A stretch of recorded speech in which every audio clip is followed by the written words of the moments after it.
So it rained really hard today. I was not here, but it's been raining some when we were playing foosball.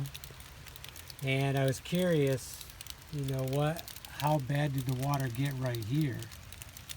Because our idea was to block the water with this that might be splashing up.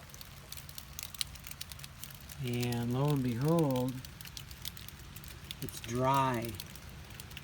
So that's excellent. It's dry all the way around. It's dry over here.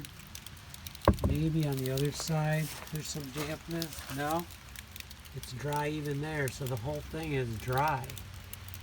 So that's very good. And that was a really hard rain for like 5 or 10 minutes today. Now it's just sprinkling, so I'm not surprised that this would not do it. But a really, really hard rain, and it's still dry back there. So that's very good. I wish there was more overhang here, but if we do that on each of the posts, that'll help. Okay, call it a night.